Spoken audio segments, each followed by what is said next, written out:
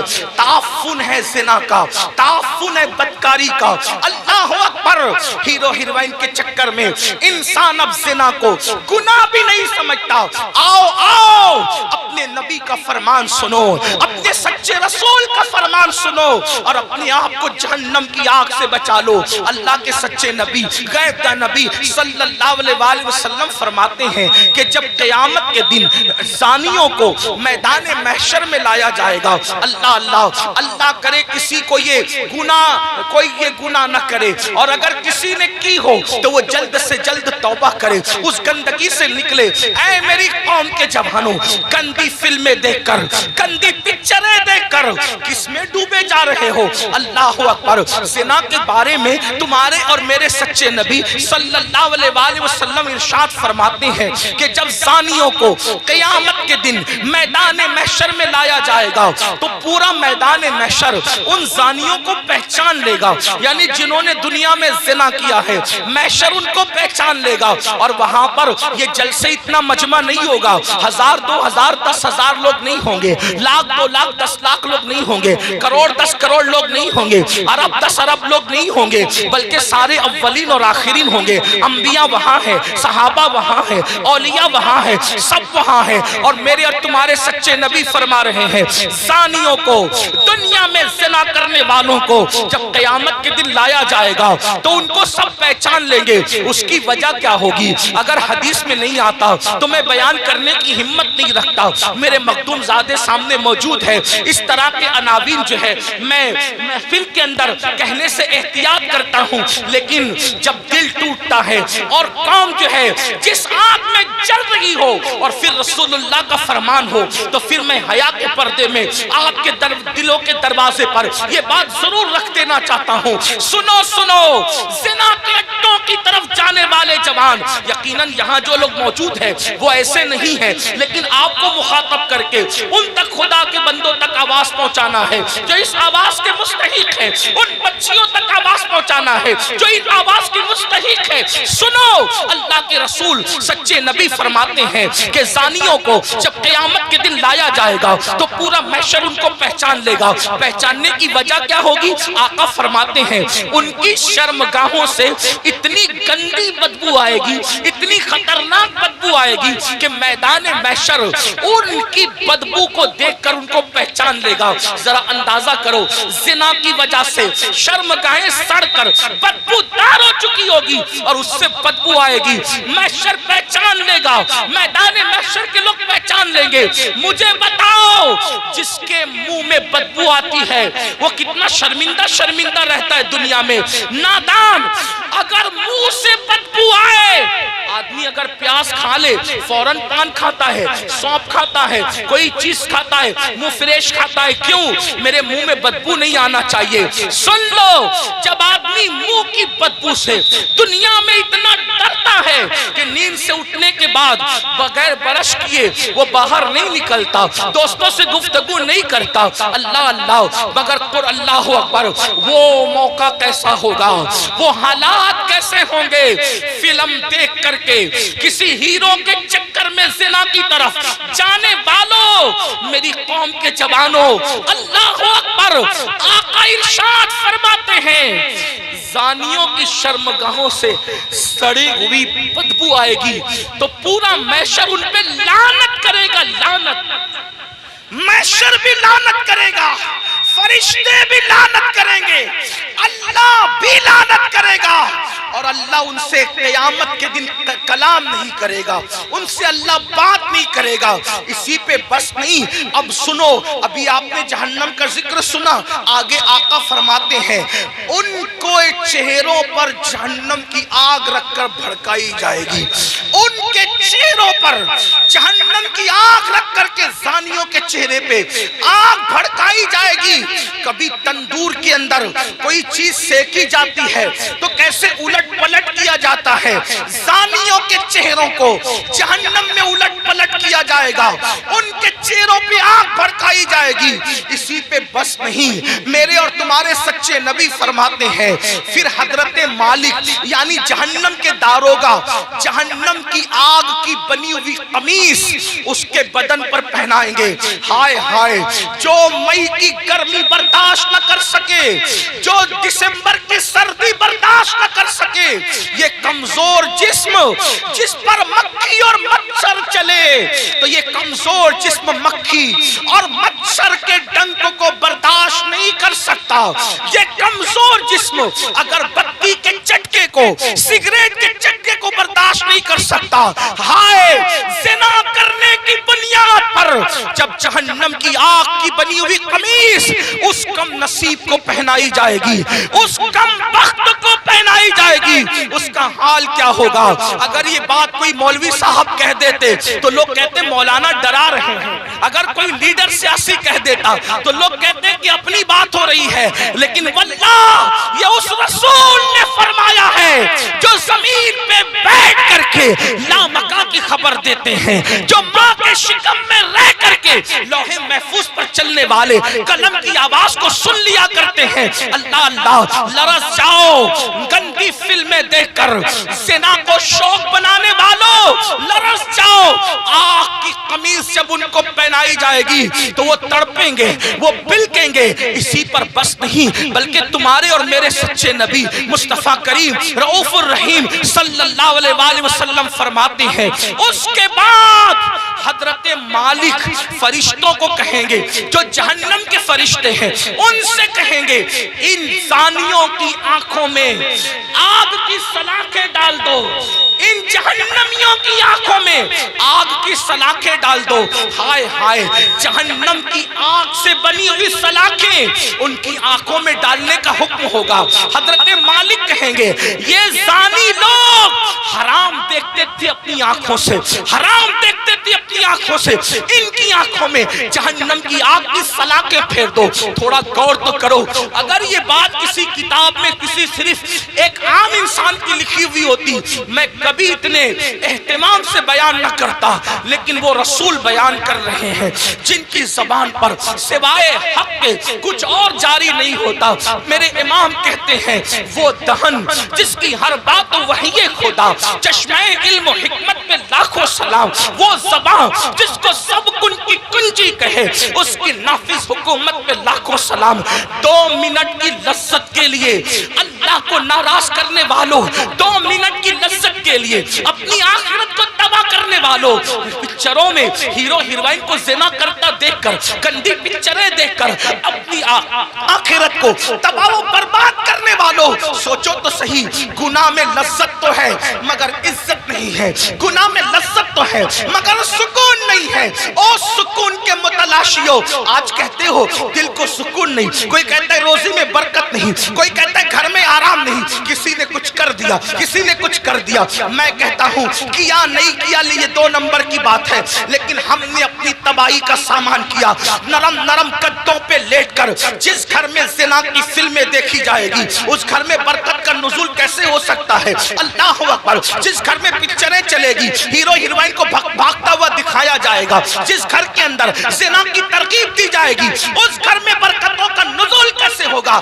جملہ کڑوا لگے تو معاف کر دینا، مراد آباد والوں غور سے سنو، جس گھر کی برکت کو اللہ اٹھا لے ملا کی دعا اور تعویذ، اس گھر میں کبھی برکت نہیں لا سکتے، اس لیے کہ خدا کی طاقت کے سامنے انسان بے بس ہے۔ خدا کی شان یہ ہے وہ جو چاہے فیصلہ کرے، وہ جو چاہے فیصلہ کرے، وہ عادل ہے، وہ ظلم نہیں کرتا۔ انسان بے بس ہے، بے بس، لیکن یاد رکھنا اہل وجاہت کی بات نہیں کر رہا ہوں، ان کی شان الگ ہے، مگر یاد رکھنا ہم جیسے انسان تو بے بس ہی ہے۔ اللہ اکبر۔ میرے آقا علیہ السلام کے پیارے دیوانوں، زنا کے گھر کی برکت کو ختم کر کے صرف تعویذات کے سہارے اور اللہ اکبر بزرگوں کی دعاؤں کے سہارے گھر میں برکت کے متلاشی ہو، واللہ اللہ نہ چاہے تو پھر گھر میں کوئی برکت نہیں لا سکتا۔ ہم لوگ اہل توحید ہیں، اہل سنت، صوفیہ کے ماننے والے ہیں، ہمارا عقیدہ یہ ہے خیر ہی و شر ہی من اللہ تعالی، ہر خیر و شر اللہ کی طرف سے ہے۔ لیکن اللہ اکبر، اب سنو، غور سے سنو، میرے اور تمہارے آقا فرماتے ہیں، حضرت مالک کہیں گے آنکھ کی سلاخیں آنکھوں میں پھیر